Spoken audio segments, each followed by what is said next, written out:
はい、こんにちは。今日はね、ネビュラチェーンやっていきたいと思います。セイントセイヤに登場する鎖の武器なんだけど、これで敵と戦いたいということで、行ってみましょう。まず前回運んできたスポナーなんだけど、ちょっと家から離れた場所で作業することにします。何を心配してるのかというと、この後大量のベアリングを使うので処理が重くなりそうなんだよね。で、この前ドローン製造装置の時に作ったドローンを安全に確保できるやつを作ろうと思ったんだけど、プラスチックが足りん。しょうがないので木材で作りますか。要はビームで燃えたり、ビームが貫通しないようにすればいいので、ちょっと厚めの木材で作っとけば大丈夫なはず。で、こいつはこの後使うベアリングをバンバン作ってもらっとくとして、とりあえず鎖の基本から。ベアリングは軸と外輪が別で動くんだけど、軸同士はつなぐことができて、外輪同士もつなぐことができます。なのでこんな感じでくっつけていくと、軸と外輪は動く状態の鎖状のものが作れます。ただこれグニグニ動くのって武器としてはかなり使いにくいし、たまにベアリングが変な動きをして固まったり急に動いたりもするんだよね。それが分かった上で、今回は単純に敵にダメージを与えるというよりかは、この辺の変な挙動で敵の足を絡めたりってなことを考えてます。で、今普通にベアリング同士をくっつけたんだけど、これだとめちゃくちゃ重くなるので、このベアリングを分解しましょうか。こうやって外輪だけ壊せば軸だけを取り出せるのと、同じように軸だけを壊せば外輪だけを取り出せます。ちなみに今わざわざ壊してみせたんだけど、設計図に一遍登録しとけば簡単に分解できます。これ設計図が実装されるまでは一個一個ぶっ壊してたんだけど、いい時代になりましたね。まあとにかくこれでさっきよりも軽量化ができる3段なんだけど、よし、結構長い鎖が出来上がりました。これで振り回してみると、さっきより長くなった割にはスムーズに振り回せるようになったかな。って言ってもね、絡まることがあるのは相変わらずで、どうなってんだこれ。まあこの辺はしょうがないものとして諦めるとして一応動くようなチェーンが出来上がったってことにしときましょう。にしてもこれ手で振り回すのはかなり難しそう。なのでモーターを持ってきました。これで回してみると、一応回ってはいるんだけど、試しにパワーを上げてみるか。回転自体は良くなったんだけど、その分絡まりやすくなったかもしんない。何これ。モーターと合わせるっていうのは悪くなかったっぽいので、方向性としてはこんな感じでいくとして、ちょっと材料を追加で持ってきます。モーターは一つだとあんまし面白い動きをしなかったっぽいので2個あるといいと思うんだけど、今回鎖を両手に持ちたいので4つ欲しい。今空いてるモーターが1つ足りなかったんだけど、こいつのが一番外しやすそう。とにかくこれでいろいろ試してみましょうか。まずトリガースイッチで操作性を上げるのと、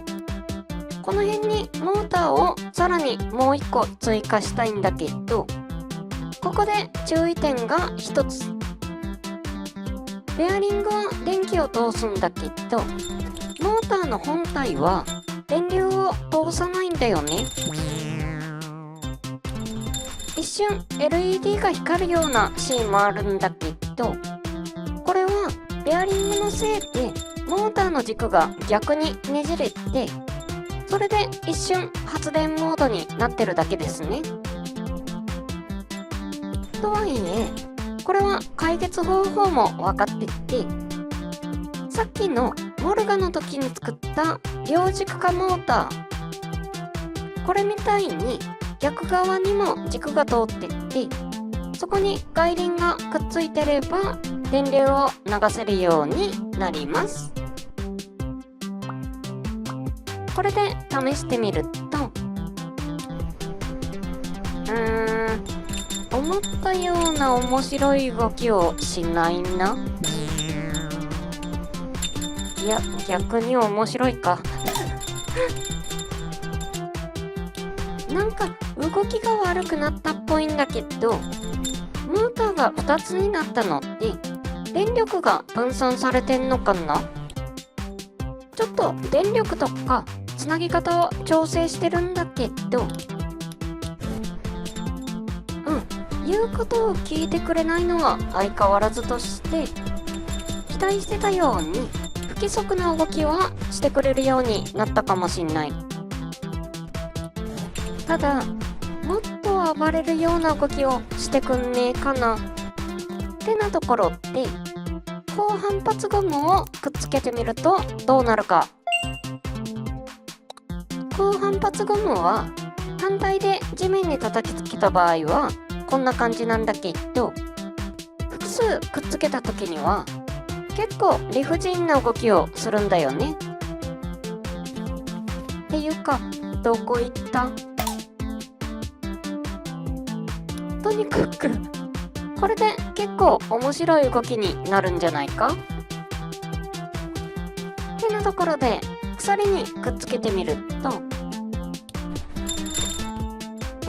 ベアリングが重すぎるのもあってか、それほどめちゃくちゃな動きはしないんだけど、気持ち面白い動きをしてくれそう。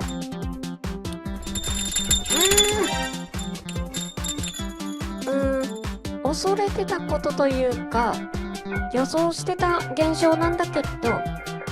ベアリングがよじれた時に発生する謎の力で吹っ飛びましたね。今ほどのぶっ飛び具合は珍しいし、これはこれで面白いのでこのまま進めます。若干モーターをつける場所とか電力とかを調整してるんだけど、ひとまず鎖はこんな感じで良さそう。よし、じゃあ次にクロスを作っていきますか。今回モチーフにしてるのはセイントセイヤに出てくるアンドロメダのシュンが使う武器なので、アンドロメダのクロスを作ります。ちょっと問題なのが、この世界には赤っぽい色の素材で耐久性が高いものがないんだよね。せめてレンガで作りたかったんだけど、その辺ちょっと探した感じだと全然なくって、しょうがないので石鉄鋼で作ってるんだけど、これ絶対すぐ壊れるな。まあぶっちゃけ今回の主役は鎖なので、それっぽい見た目のクロスができればそれでいっかって思って作ってるんだけど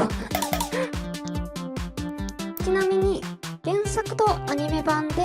デザインが結構違うんだけど、私は原作版の方が好きなのでそっちのデザインで作っていってます。まあいろいろと無理はあるんだけど、なんとなくそれっぽくは見えるんじゃないかな一応ちゃんと動くのは確認しとくとして、構造上腕が上がらなくなってるので主に地面を這わせるような動きが基本になります。まあむしろこれは私がもともと狙ってた通りで、旬の必殺技の一つのアンドロメダネビュラのイメージと一致するので、むしろバッチシですね。よし、じゃあこれで実際に戦いに行ってみましょう。あ、これ背中側も作っとけばよかったなまあとにかくこの先の砂漠にロボットスポナーがあったのでそれを目指してます。乗り物に乗せて移動するかは迷ったんだけど、これ荷台に乗せてるだけで絡まったりぶっ壊れたりしそうとかなんとか言ってるうちに、よし、あの辺か。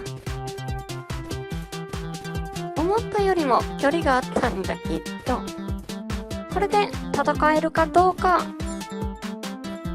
いざネビュラチェーン。なかなか難しい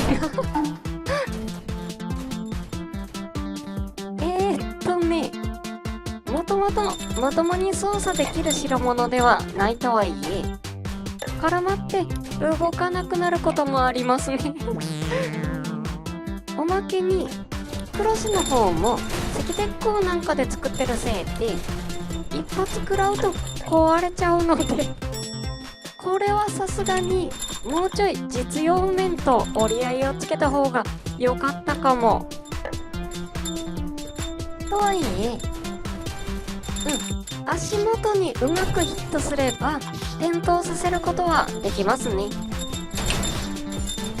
実際のところこれ何回かやられながらしばらく戦ってるんだけど、転倒させたのは数回程度でかなり戦績は悪いかな戦ってみて思ったのが、これ長すぎると言うことを聞かないし短すぎると敵に当たらないので、その辺折り合いをつけた長さにしたつもりだったんだけど、いっそ長くして敵が引っかかるのを待つか短くして意図的に操作できるようにした方が良かったかもしんない。それよかそもそもなんだけど、2本を持つと単純に重いっていうのと、その2本が絡まることもあるのが難点かなこのシーンだと片腕側ぶっ壊されたのでしゃーなし1本を両手でぶん回してるんだけど、ぶっちゃけこの使い方が最適解かもしんない。ただこれだと果たしてモーターでぶん回す必要があったかと言われると微妙なので、まあ今回はあんまし目立った成果は出なかったんだけど、鎖型の武器は他にも考えてるものがあるので実戦データが取れたってところでこの辺にしときましょうか。ということでネビュラチェーンやってみたわけなんだけどいかがだったでしょうか。まあ正直武器として使いにくいことは分かってはいたんだけど、武器以外でも使い道はあるし、武器としてもなかなか面白い手応えだけはあったので、その辺は今後に活かしていこうと思います。で、これ途中ロケットエンジンを使ったバージョンもあったんだけど、全然面白い動きをしなかったのと、今ロケットエンジンは一つしか持ってないので、仮にうまく動いたとしても両手につけれなかったんだよね。なのでちょっとロケットエンジンを取りに行こうと思うんだけど、そのためにはまず空を飛ぶ乗り物を強化しないといけないかな。ということで次回はヘリの改良やっていきたいと思います。はい、じゃあ今日はこの辺でバイバーイ。